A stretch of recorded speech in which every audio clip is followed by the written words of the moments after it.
This is Jump Through History with Mr. Dilly and Matt. This episode, Antarctica. How did Shackleton survive the impossible? A ship trapped and slowly being crushed by ice, hundreds of miles from civilization. No rescue, no way home. Survival now depends on impossible decisions. But this is not just a story about exploration. It is a story about leadership, about courage, and about whether anyone will make it back alive. So how did a doomed Antarctic expedition become one of the greatest survival stories ever told?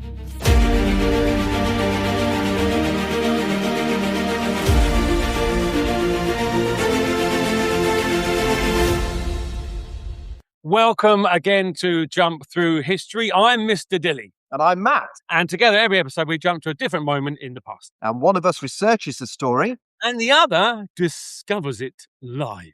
And at the end, we spin the wheel of when to see where we will jump next. Okay, now before that, we have our regular feature. So I'm Mr. Dilly and I wear a bowler hat. But Matt doesn't have a hat. So let's jump into Matt's hat. So Matt, here we go. So what hat have you got to us today? Tell us a little bit about this. I suppose the origins of this looks like a cloth cap. It's very fashionable these days. However, it goes back to the 1800s and the working class areas of Britain. In fact, even earlier than that, in 1571, there was an English law that said men had to wear a wool cap on a Sunday to help support the wool trade. However, after the law faded, the habit stuck, especially in northern and industrial parts of Britain like Birmingham, Manchester and Liverpool. And more recently, it's been made famous by the Peaky Blinders. And so now it is an essential fashion accessory for the modern gentleman. Matt's hat. Okay, so last week we spun the wheel of when, and it landed on a fairly big topic, empires and explorers. Plenty to choose from there, Matt. So, Matt, where are we going to jump to today?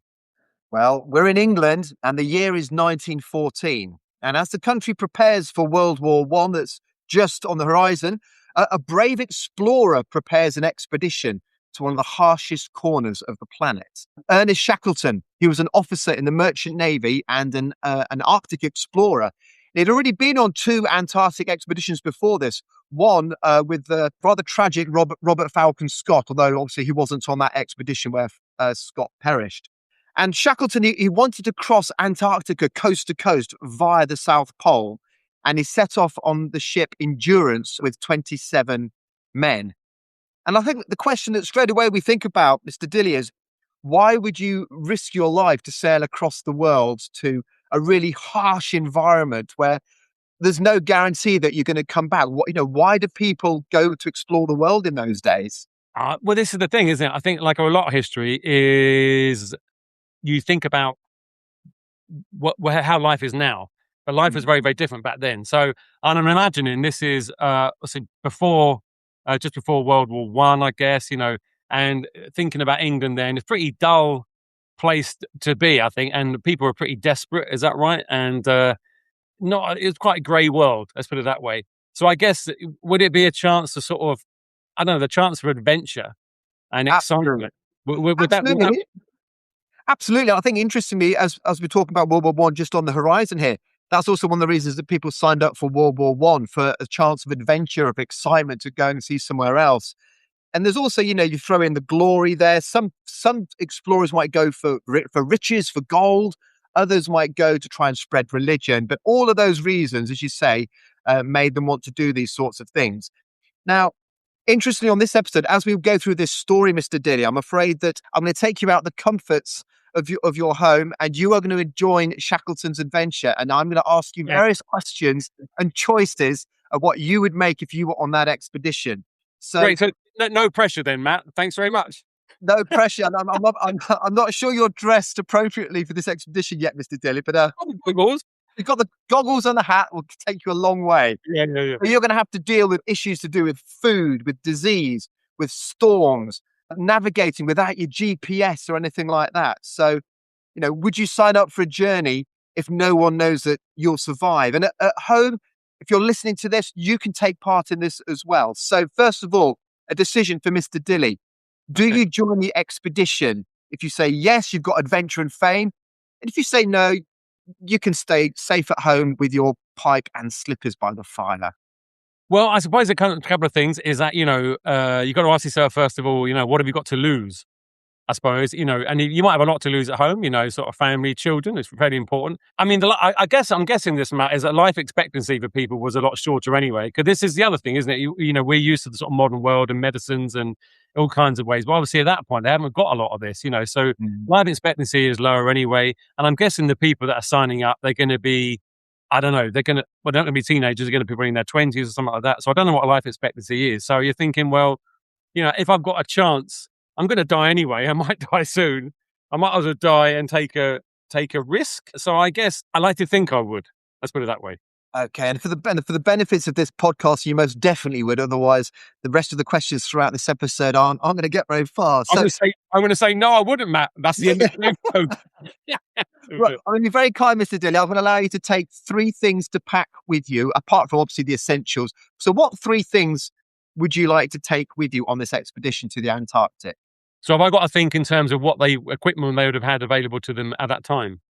Let's imagine you can take 3 little luxury items. What would you take? Wow, that's incredible. I don't know. Obviously, something warm to wear would be a good idea. I think something to help with the ice and some food or something that, well, I don't know what their food was, but was there something that could? And I'm thinking about sort of modern rations for survivors and stuff. There's little highly calorific things that come in a very small package that you can have a little bit of, keep you going. I don't know if there was anything available then. Brilliant. Sounds like very, very sensible. So in terms of on the expedition, the leader of the expedition was Ernest Shackleton.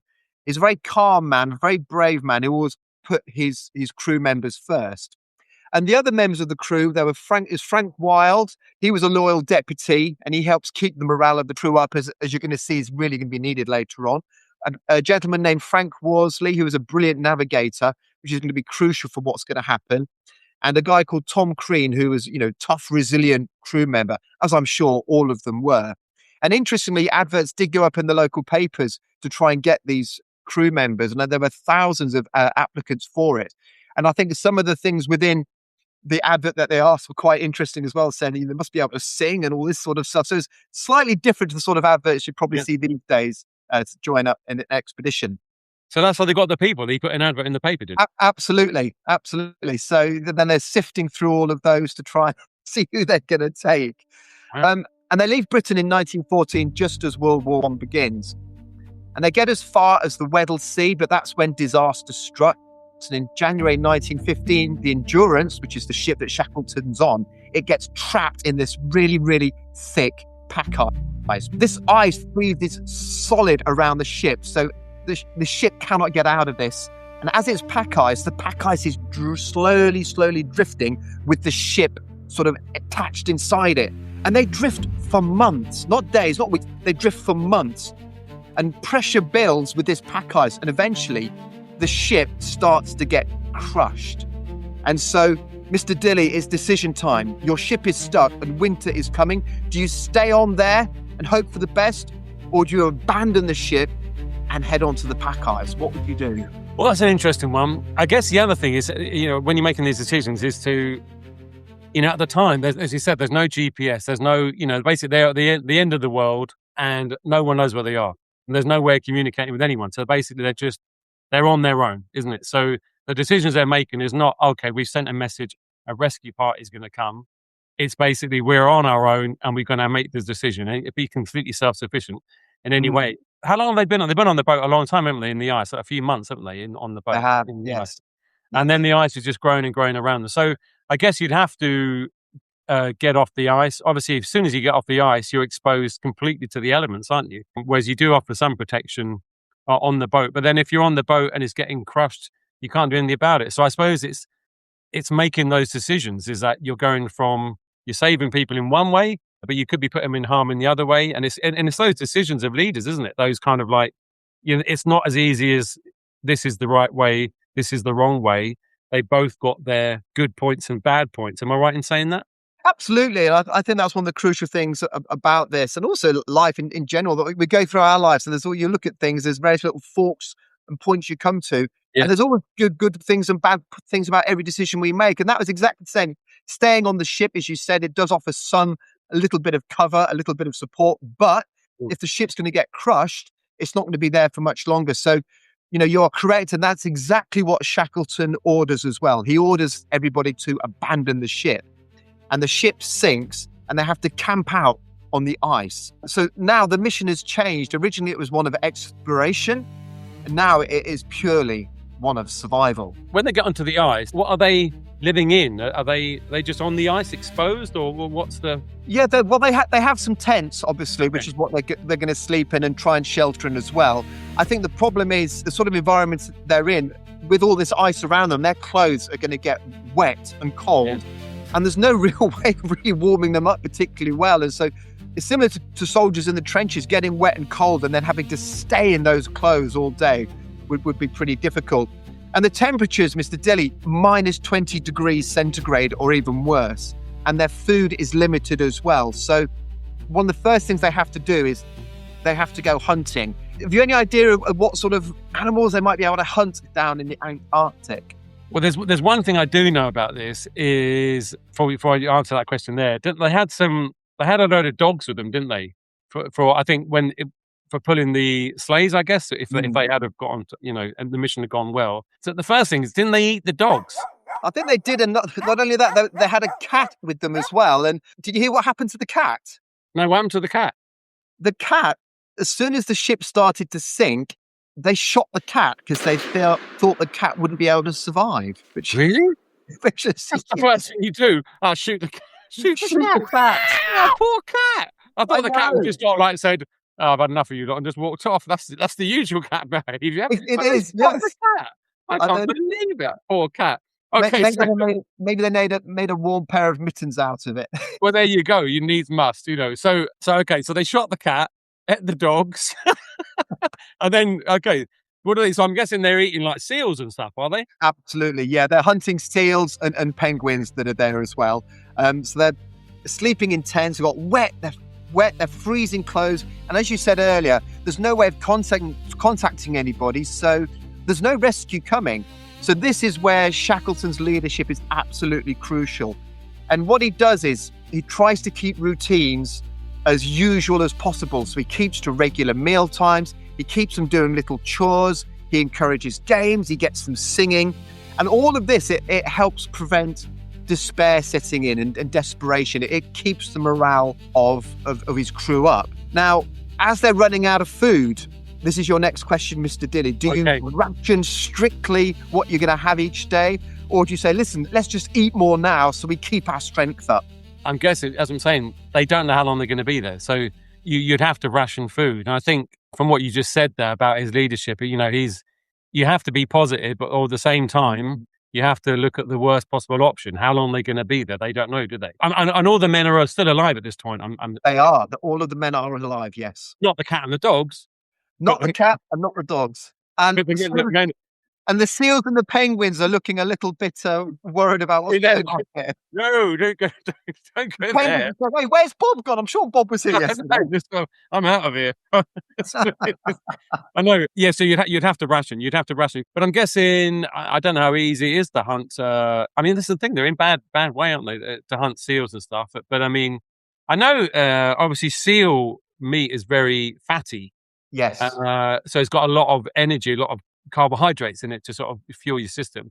But am I right in thinking, I don't know if this is completely true of this mission or not, but they could use some of the seal fat as a sort of an insulation thing? They can rub it on their skin, under their clothing, that help keep them warm. Absolutely, yeah. I think the seal fat and the seal blubber, it's very, very much as an insulation as well and keeps them warm. So using every part of that seal, Yeah. So you'd have to ration. You'd have to ration. So everyone got their fair share, but also so you're playing the long game. You just literally don't know. Absolutely. Yeah, absolutely. That's a very good decision, Mr. Dilly. And so after a while, the ice does start to break around there. So they realise that this is their chance to try and get somewhere in the boats. But of course, their big ship, the Endurance, has broken up and it's sunk, so they can't take that. So they resorted to using these small lifeboats. We're talking about 20 feet long, which isn't that big when you're going on some of the seas that they're going to be going into. And they take lifeboats to reach Elephant Island, and it's the first land that they've seen for 497 days. Wow. But they're still not safe there because there's no rescue coming there. It's a remote island and it is totally uninhabited by humans. So they've now reached Elephant Island. And your next decision, do you stay and wait on Elephant Island for some rescue? Or do you think we've got to keep going? We've got to try and find some more people, a whaling station perhaps. We need to get back in the Southern Ocean and risk a dangerous sea journey.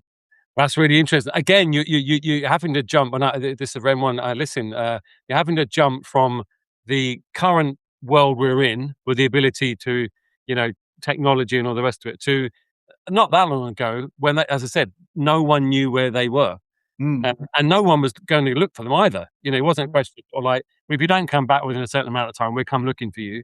They were just there, weren't they? So that's what I'm saying. If you're there on that land, wow, that's an incredible amount of time. They haven't been on land before. Elephant Island is pretty inhospitable, isn't it? There was just nothing there apart from elephant seals, which I think is what it's named after. But the not elephants, obviously, that would be silly. Apart from these elephants, which are oddly there. Yes. So you'd have to go and get help, and as you are doing it, I'm guessing they're in pretty bad shape. A lot of them, is that right? They are, and obviously, it's not just the physical toll that this will take on you; it's also the mental toll as well. And these could be very, very tough physical and mental men to be able to deal with this sort of thing. And I think these days, we have a lot better understanding of the psychological conditions of what people went through in times like that, and also in times of war as well. In those days, it wasn't so much recognised, and so very, very tough times for these men. But we're going to find out more in a moment, Mr. Dilly, because now it's time to open the History Hotline. The History Hotline is your chance for me and Matt to jump around in history and to answer your particular questions from any period of history. And we've got a couple sent in for us today. First one is for Matt. So Matt, this is from Winchester University, so slightly older than our usual listeners. So Lola, Winchester University, Matt, asked the following question. Was Bloody Mary really as bad as her name suggests? Right, very good question. Thank you very much, Lola, about Bloody Mary, or Mary I, Mary Tudor, the eldest daughter of Henry VIII. She did get a pretty bad reputation. She didn't reign for very long. She reigned from 1553 to 1558. And during her time in charge of the country, it started off very well. In fact, people were cheering her into the capital after she took care of Lady Jane Grey. She was seen as the real Tudor queen and the daughter of Henry VIII. However, things fairly quickly went downhill for her. Her foreign policy wasn't great. She lost Calais, which was the last part of France that England owned.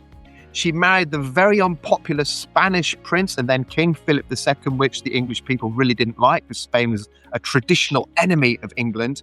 And she had no heir. They didn't have a child together.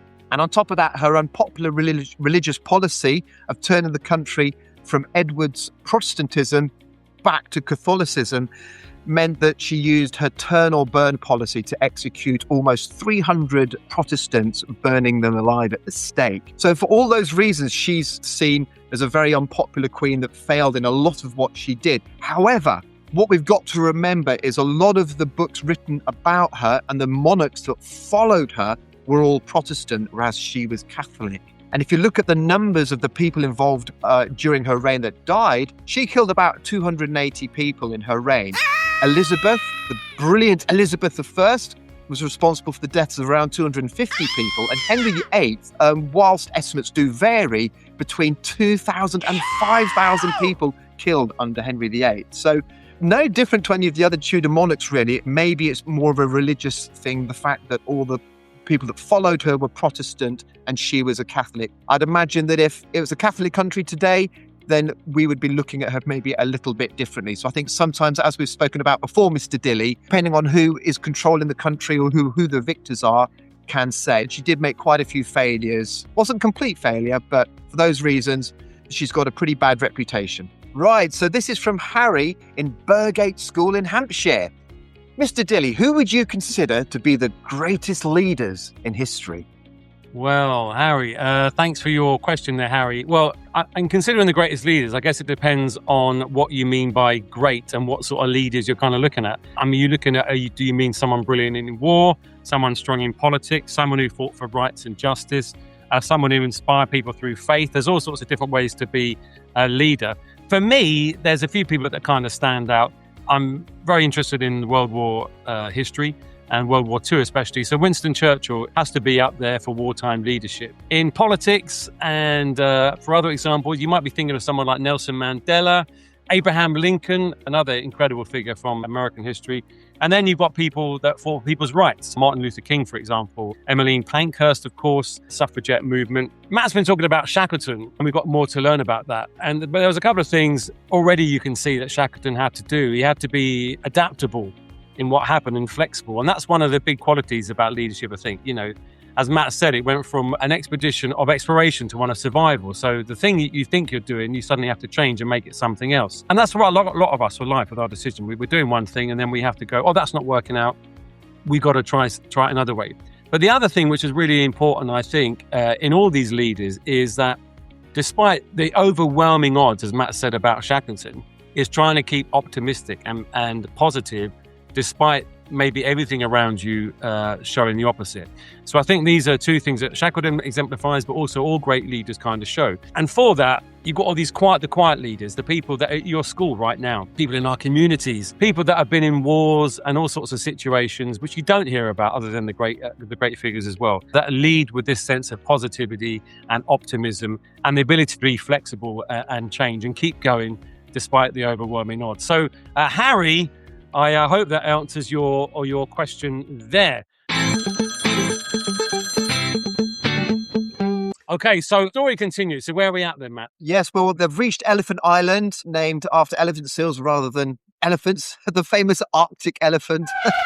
It's a remote and uninhabited place, and there's no chance of rescue, as we said, unless they actually take matters into their own hands. So what Shackleton decides, together with 5 men, they decide to sail 800 miles across the Southern Ocean, which is one of the roughest seas on the planet, in a tiny 20-foot boat called the James Caird, interestingly named after one of their generous sponsors of the expedition. 800 miles? 800 miles. And they're aiming for South Georgia, where they know that there are some whaling stations over there. Now, as well as these freezing waves, there are hurricane-force winds, and there's a constant risk of death there. And this is often considered one of the greatest journeys ever made in a small boat. And I think we can all understand why. Unbelievably, Mr. Dilly, they reach South Georgia, but their problems aren't over yet because they have landed on the wrong side of the island. So their next decision, which you're going to join us in making, do they wait on the coast where they know somewhere on this island there are other human beings, or do they try and cross the mountains and the glaciers to get to the other side of the island? So again, if they wait there, they could all die. If they wait there, they could possibly, be found or find people on that island. It's not a very populated island, is it? And it's, I think the actual place they're trying to get to is on the north of the island, isn't it? And it's a long island, isn't it? So it's so you'd have to, but then again, if you wait, you could die. If you travel the mountains, going across mountains, you need equipment for. Have they got any equipment? Not really, no. And certainly when you look at the equipment that people have these days to cross mountains, they're completely different sort of clothing. And then they wouldn't have even had the sort of warm clothing that we have today. It's very, very different. So absolutely, they're really up against it here. Well, I guess I'll try and cross the mountains. Yeah. Well, I think at this stage I should be calling you Mr. Shackleton rather than Mr. Dilly, because you made another... Thank you, So Shackleton and 2 others and Mr. Dilly, they cross these uncapped mountains and the glaciers. And this incredible journey it's done, they haven't got a map. They've got no proper gear. There's no GPS, there's no compass. There's no paths there because these mountains have never been crossed before. It's just ice and mountains as far as they can see. And after 36 hours of this non-stop, they managed to reach a whaling station. And this is when Shackleton organises rescue missions to go back for the crew. And that still takes several attempts because of the amount of ice. But in August 1916, he finally reaches Elephant Island again. And unbelievably, every single one of the 22 men left on Elephant Island are still alive. Wow, that's incredible. So this is 2 years from when they first set out, basically, until they all come credit. And he rescues the whole lot of them. Every time I read about this story, I find it staggering that every single man survived this whole expedition, whether it's from being the endurance sinking from camping out on the ice, the trip across to Elephant Island, the people that are left on Elephant Island, and then crossing the southern seas and across the glaciers. It's unbelievable. It really, really is. It's the sort of thing that if you actually, we've all seen sort of far-fetched movies and stuff like that, but if you put in a movie, you wouldn't actually believe it, would you? The thing I think I'm right in saying is that, just to sort of add a little fact in there, when they got to South Georgia, obviously, as you said, you're crossing the mountains and stuff, but I think they have one axe, they have some rope, obviously, and they have screws. I think they have some screws, and I think they screw the screws into the bottom of their boots. Is that right? And that's it. Is that correct? Yeah. And that's how they get across. It's absolutely incredible. It's absolutely incredible. Before we find out why this story matters today and later on spill the wheel of when, it's time for Mr. Dilly's World of Silly. Well, this is where, Mr. Dilly, you find some weird, wonderful, often hilarious and utterly bonkers moment in history, and you tell us all about it, and we sit there scratching our heads thinking, did that really happen? Mr. Dilly's World of Silly! Today's fact from Mr. Dilly's World of Silly, it's a very odd one. It's about a dance craze that no one wanted to actually join in. So the year is 1518, and it's in Strasbourg, which is actually now in France, but it wasn't originally. A woman, she steps on the street and she begins to dance, 1518. And then she dances some more. Then she dances some more. And she did not stop after one tune because there wasn't actually a tune playing. She was just dancing in the street. She kept going for days, just dancing. And other people started joining in too, the first dozens, according to reports, then hundreds. But it wasn't actually a party. This was actually a mass panic in public. Let me tell you more, okay? So here's the truly kind of bonkers, crazy part, is that the authorities look at this, all these people just dancing in the street with no music, and they think, you know what this needs? More dancing. So they bring in musicians, they open up spaces to people to dance and basically try to cure the problem by giving it a better kind of, venue, if you like, which unsurprisingly was a terrible idea. People were already collapsing by this stage of exhaustion. They've been dancing for days, and the madness only carries on. And it's one of history's really strangest kind of moments. The official response to the dancing mania was more or less to book a band and hope for the best. But the question is, why did this happen? But nobody really knows for certain. Life in Strasbourg, as it was for a lot of people across Europe, across the planet at the time, was really, really harsh. There had been many famines when there's no food, disease spread everywhere. Life was intensely difficult and hard for people. And people lived in a world full of fear and suspicion as they went through it. And many believed that suffering might be a curse or a punishment from God in that sort of sense. So historians, when they look at what happened here in 1518, they think that all this sort of pressure on people just kind of burst out of them in the most bizarre way imaginable, but not in shouting, as it sometimes does, or riots or arguments, but in non-stop dancing, which means the dancing plague may be the only public meltdown in history with choreography. Mr. Dilly's World of Silly! So listen, we're going to finish off about Shackleton today. So today, why does this story still matter to us? And why is it still, for a lot of us, kind of really hit home? Well, it's interesting, Mr. Deere. It's part of what you've been saying a few times during the episode as well. He didn't complete his original mission. He didn't cross Antarctica, and he didn't make a great scientific discovery. So why are we still remembering this today? It's because he did something far more important. He brought every single one of his men back alive. And this is in a place where one mistake could mean death. He stayed calm.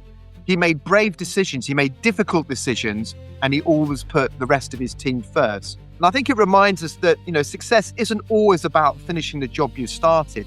Sometimes it's about how you react, how you lead people when things don't go according to plan, about when things go wrong. And that says a lot about you, I think. So, if you had been there, tired, cold, and so far from home, would you have made the right choices, and would you have survived? Mr. Dilly survived Shackleton's adventure. Did you? Right then, now it's time to find out where we're jumping into history next week. The Wheel of When.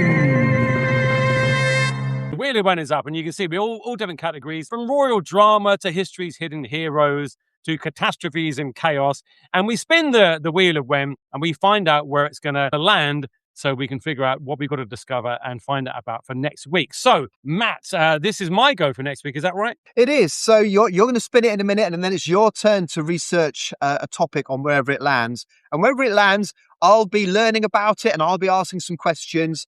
So, Mr. Dilly, will you please spin the wheel of when? Here we go, everybody.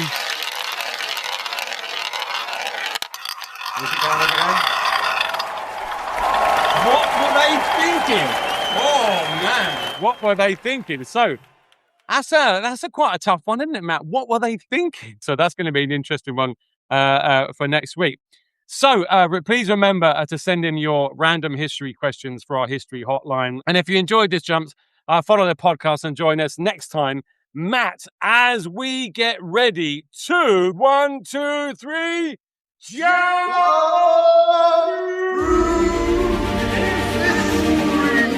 Follow Jump Through History for more real history, big stories, and unexpected adventures.